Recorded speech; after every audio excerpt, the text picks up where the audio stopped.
Nesse vídeo, eu vou te dar um robô gratuito para a plataforma NinjaTrader, feito com inteligência artificial. Eu vou te mostrar anos de backtest dele e uma simulação de Monte Carlo, que é uma análise estatística que nós, cientistas de dados, usamos para avaliar se um robô é promissor ou não. Mas isso tem um custo. Você aprendeu o que é overfitting, para não ser enganado por esse bando de vendedor de robozinho com IA que está surgindo no momento. Esse vídeo faz parte de uma série de vídeos onde eu estou ensinando a programar robôs na plataforma NinjaTrader. Então, se gostou, dá teu like, se inscreve no canal e ajuda a fortalecer para que eu possa fazer mais vídeos para vocês. E muito importante, esse é um robô conservador, tá? Esse canal do YouTube é educacional. A minha missão aqui é passar conhecimento e ajudar as pessoas a aprenderem.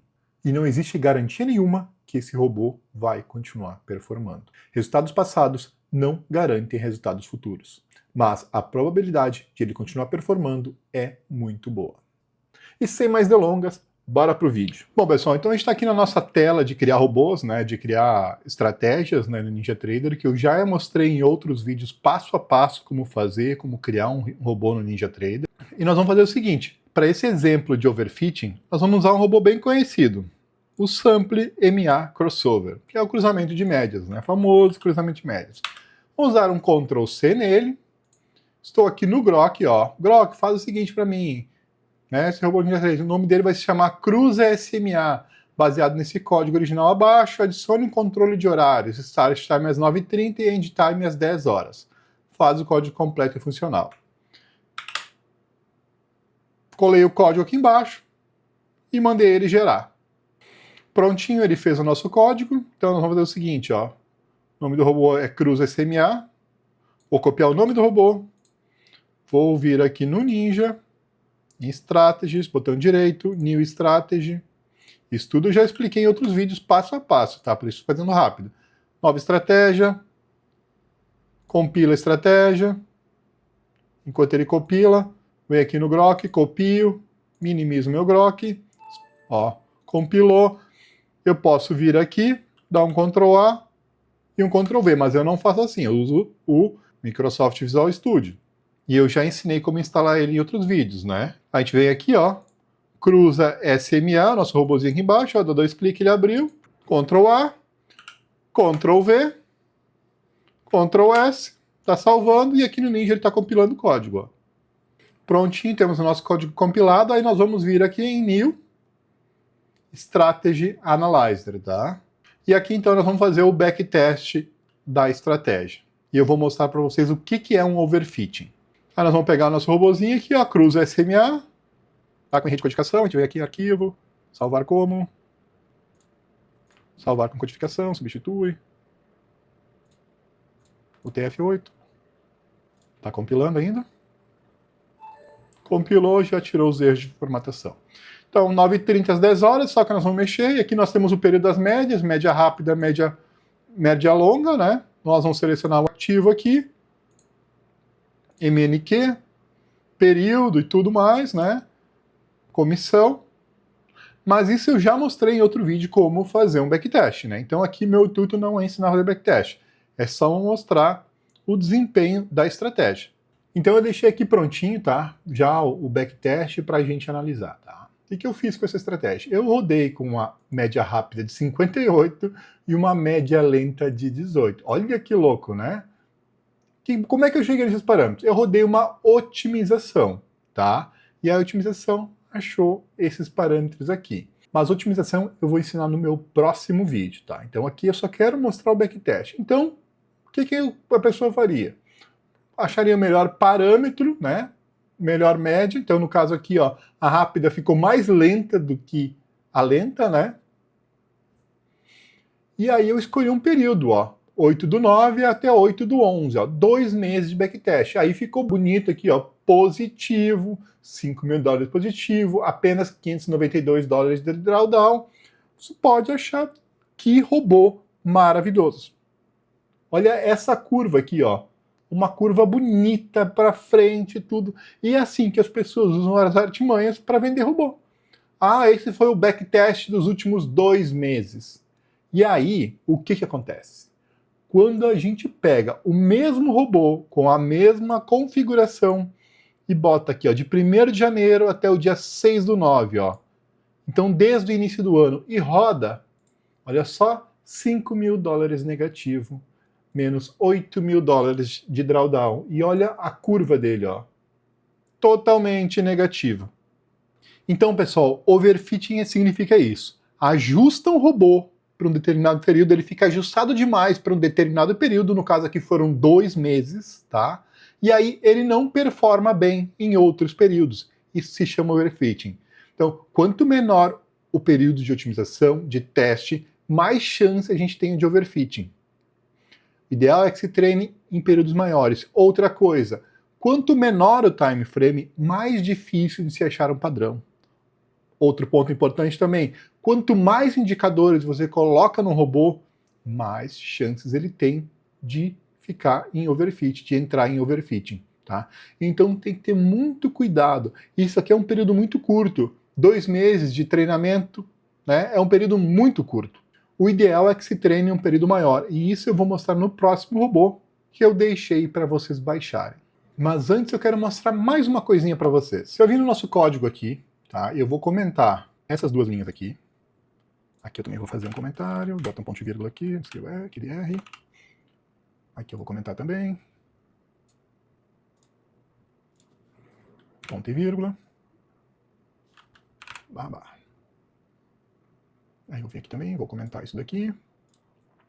E aqui eu vou botar default 5818, que foi os parâmetros que eu encontrei lá. Ctrl S, compilou e olha só, sumiu nossos parâmetros de média móvel aqui. E aí se eu rodar o robô, ó, apertei o Run aqui, rodei o robô, temos o mesmo resultado. Os mesmos $5.000 de lucro. Seria errado eu dizer que isso aqui é um robô feito com IA, que eu fiz com IA, e tem uns parâmetros secretos feitos com IA? Então é isso que o pessoal está vendendo na praça, tá? O pessoal está vendendo robô feito com ChatGPT, feito com Grok, dizendo que é robô feito com IA. E eles não estão errados. É realmente feito com IA. Nós fizemos o robô aqui, copiamos o código original, colocamos data e hora, colocamos parâmetros ali, e foi um robô feito com IA. E é totalmente diferente de treinar um robô com IA. Para treinar um robô com IA, a gente precisa de uma técnica, precisa de desenvolvimento, a gente precisa de técnicas de machine learning. Tá? E um processamento de GPU gigantesco para fazer isso corretamente, se for fazer tic-a-tic, se for fazer diversas formas. Então, dá para fazer robô com IA perfeito, Grok, ChatGPT, Cloud 4.5, enfim. Hoje em dia está muito mais fácil tirar as ideias e colocar e testar elas. Então, isso que está o legal de fazer os robôs com IA, eu aprovo isso, tem que fazer mesmo, testar suas ideias. Testar se aquele setup, aquela estratégia é boa. Mas agora, vender robô, dizendo que foi feito com IA, bom, foi, né? Mas é isso, né? Overfitting total, o pessoal está vendendo, o pessoal está se queixando muito, para mim, tá? De robôs feitos com IA. E na verdade são robôs com overfitting e não vão performar bem. Então, muito cuidado comprar robôzinho por aí feito com IA. Bom, pessoal, então aqui, ó, esse é o robô que eu deixei o link de aula para vocês, tá? $21.000 desde 1º de janeiro de 2020 a 20/12/2024. Porém, aqui nós temos o quê? Nós temos uma otimização. Então, o que é uma otimização? É quando ele encontra os melhores parâmetros para aquele período. Então, dentro desse período, ele rodou vários e vários parâmetros diferentes e encontrou esse que foi o melhor net profit, o melhor lucro nesses 4 anos. Então, o que normalmente a gente faz? Aqui a gente tem um período grande, 4 anos é um bom período de otimização. Deixa eu só fazer um adendo aqui. Eu demorei muito para escolher uma estratégia para um robô para vocês poderem baixar.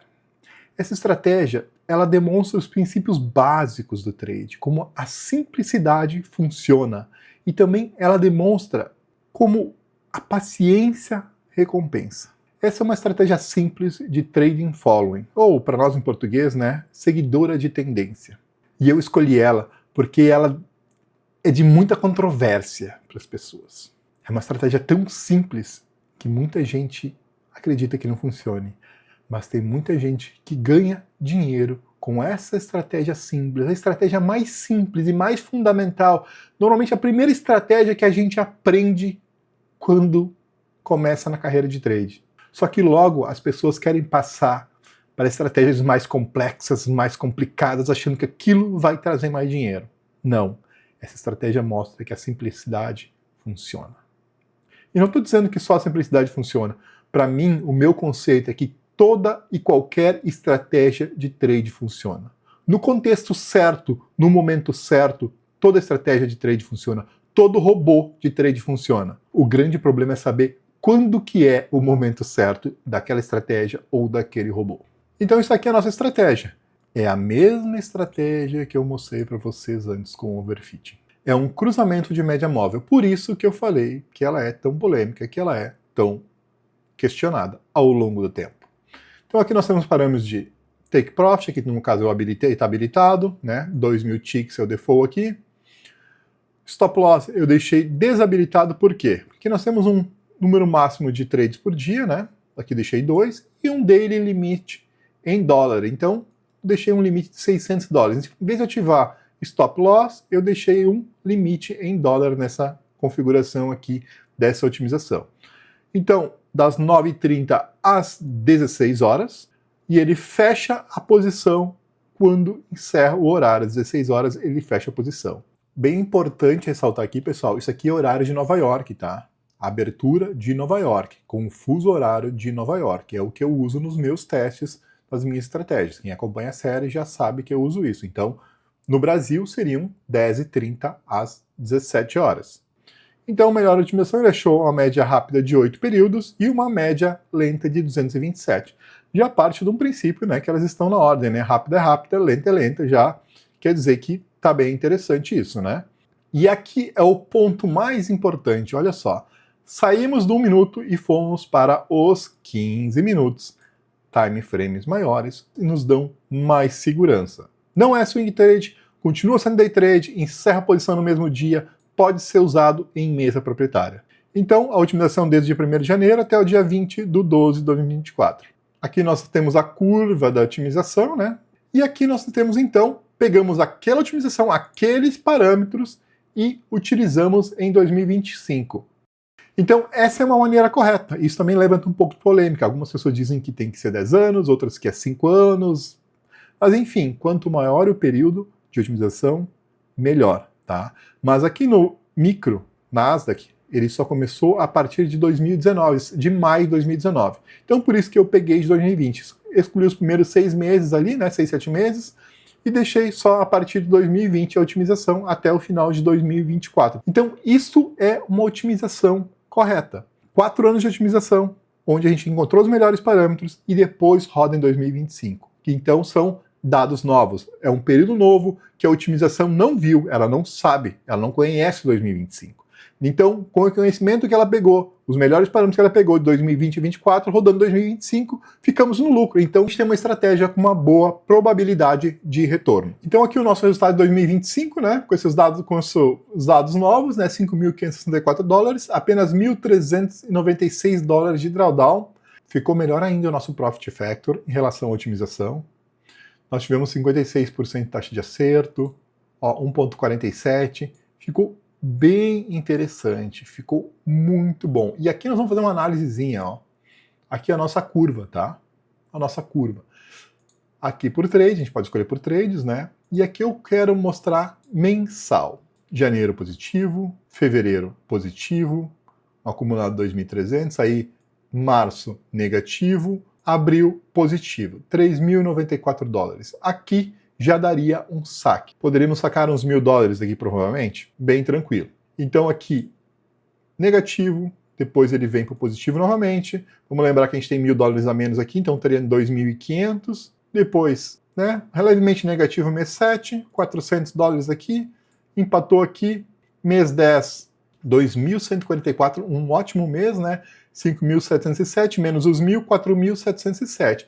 Aqui já davam um saque de $1.500. Não concordam comigo? Então a gente já teve um saque de 1.000 e um outro de 1.500, foram 2.500 dólares de saque. E o mês 11, que é o mês que ainda está correndo, né, nós estamos com 137 dólares negativo. E ainda temos todo o mês 11 e o mês de dezembro. Então deixa eu fazer um cálculo aqui com vocês, pessoal. A gente ficou com 5.700 dólares no total, tá? A gente fez 2 saques, no total dos 2 saques, a gente sacou 2.500 dólares ao longo do ano. Então ainda sobrou na conta 3.200 dólares. Por que eu falei 1.500? Porque no máximo a gente pode sacar 1.500 dólares até 6 saques na Apex, né? No momento. Faz que eles mudem isso, né? Então pensa o seguinte comigo, ó. A gente sacou 2.500 dólares. Normalmente se gasta para fazer o teste e pegar uma conta PA da Apex, fazendo um headzinho básico, né? Para passar em um dia, a gente gasta em torno de 200 dólares. A não ser que a gente pegue uma promoção, tem promoções boas aí esse ano que deu para pegar a conta com até 100 dólares, tá? Mas vamos calcular o básico, o médio, 200 dólares, tá? 2.500 dividido por 200, 12 vezes e meia o nosso investimento e ainda temos 3.200 dólares de caixa. E pensar que tem gente que diz que mesa proprietária é furada, não funciona, que é não sei o quê. Ok, elas têm regras rígidas, o negócio delas é ganhar dinheiro com teste, concordo com isso. Mas tu pega esses seus 200 dólares aí e bota lá numa continha de Forex lá para fazer 10, 15, 20 dólares por mês. Vê se dá tesão operar dessa maneira. Vê se te dá vontade. E aí no final do ano, vai, sei lá, né? Tu tem que contar que tem mês vai ficar positivo, mês vai ficar negativo. Vamos lá, no final do ano vai tirar o quê? 100, 150 dólares, 200 dólares? Um ano para tirar o risco, né? Quem sabe, tem que ser bom, operar todo dia ali. Aqui tu coloca os 200 dólares, coloca uma coisa simples, básica, que existe muita controvérsia, muitos dizem que cruzamento médio funciona, outros dizem que não funciona. Tá aqui, tô mostrando, funciona. Então dá para ganhar dinheiro no mercado financeiro, é só ter paciência. Então eu quero mostrar só mais uma coisa para vocês antes de finalizar o vídeo. Isso aqui que nós temos aqui, ó, chamado de uma análise de Monte Carlo. É uma coisa que a gente usa na ciência de dados para analisar se a performance da estratégia é promissora ou não, tá? Aqui eu estou com 2020 a 2025. Então eu vou mostrar para vocês o seguinte, ó. Isso daqui é a curva de equity, tá? Nesse caso em questão, aí eu fiz 10.000 simulações. O que é a análise de Monte Carlo? Ele embaralha os resultados do trade. Então ele faz 10.000 simulações de ordenação diferente dos trades que aconteceram, para ver se foi sorte ou se estatisticamente ou probabilisticamente estava bom a estratégia ou não. Para a gente ter uma noção se aquilo que aconteceu naquele período, aquela otimização, aquela estratégia performando daquela maneira, ou foi sorte ou foi estatisticamente boa. Então quando ele faz isso, ele faz essa curva, esses 10.000 simulações em cima dos resultados que aconteceram, esse embaralhamento todo, ele nos dá toda a curva da simulação, que é o que nós temos aqui. Então o que a gente quer quando a gente faz uma análise de Monte Carlo? Aqui o nosso ponto zero, ó.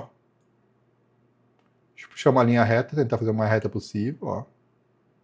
A gente quer que a maioria das nossas operações estejam acima do zero. Significa que as nossas operações a maioria delas foram positivas. Esse é o primeiro ponto para a gente analisar um Monte Carlo, tá? Mas aqui, ó, essa aqui 2020 e 2025 não é a análise correta. Por quê? Aqui nós temos a otimização, e a otimização é, de certa forma, um overfitting, né? Então, a nossa curva de Monte Carlo correta é 2025. Então aqui temos a curva do nosso 2025, ó. A maior parte das operações ficou acima do zero, então a maior parte das operações ficaram positivas, tá? E aqui a gente tem as estatísticas disso, ó. Tem distribuição de lucro final, né? A gente pode ver mais ou menos como que ficou. E aqui os percentis de lucro nos dão uma visão bem importante, tá? Significa aqui, ó, nesses 5%, que apenas 5% das operações ficaram abaixo de 1.282. Então, ele tem 95% de chance de ficar positivo. Então a gente costuma trabalhar sempre, depois eu vou explicar isso talvez um vídeo só sobre o Monte Carlo, né? Eu gosto de sempre analisar essa região aqui, ó, que é a região central. Então, calculando estatisticamente, ó, que ele ficaria entre 3.800 e 7.300. Significa que 75% das operações ficaram abaixo desse valor aqui, né? E aqui temos o nosso drawdown. Então significa que apenas 5% das operações ficaram abaixo de 682. E aqui, ó, nossa máxima 95% das operações ficaram abaixo de 2.421. Então isso aqui, ó, nos diz que uma conta de 50 mil dólares dá para trabalhar tranquilamente com a estratégia, já que o drawdown de uma conta de 50 mil dólares é 2.500 dólares. Então, mesma coisa aqui, ó, eu trabalho sempre com essa faixa central. Então, o nosso drawdown ficaria entre 1.600 e 900 e poucos dólares aqui. E aqui nós temos as probabilidades, olha só. A média ficou 5.574, a mediana 5.544, o valor mínimo ficou em menos 3.666, significa que, né, teria quebrado conta. Numa das possibilidades 10 mil, mas a chance é muito pouca disso acontecer, assim como também teremos chance de chegar em 16 mil dólares. E o nosso desvio padrão é de 2 mil dólares. Então o nosso P5 que nem eu mostrei lá para vocês, né? Apenas 5% das contas ficaram abaixo de 1.282, então 95% de chance de ele ficar positivo, apenas 5% de chance de ele chegar a esse valor aqui, acima desse valor. Nosso drawdown médio ficou em 1.358, mediana 1.245, o máximo chegou a ficar em 5.174, e o P95, que essa é a média de corte, né, que eu utilizo, né, 2.421. Então ele fica dentro do parâmetro de uma conta de 50 mil dólares. E aqui a probabilidade da estratégia, né, 98,5% de ser lucrativa. Bom, pessoal, então é isso. Espero que vocês tenham gostado, que tenha sido útil para vocês. Que o robô continue performando em 2026, quem for utilizar ele, eu vou estar utilizando numa conta real a partir de janeiro de 2026, tá? Não se esquece de curtir o vídeo, seguir o canal, entrar no nosso grupo do Telegram, lá nós estamos trocando ideias, ajudando pessoas, enfim, se ajudando mutuamente. E lembrem-se, né, resultados passados não garantem resultados futuros. O trade é um mercado de risco, então quanto maior o risco, maior o nosso retorno. Então tem que ter sempre em mente isso, né, e fazer os seus trades com responsabilidade. E até o próximo vídeo.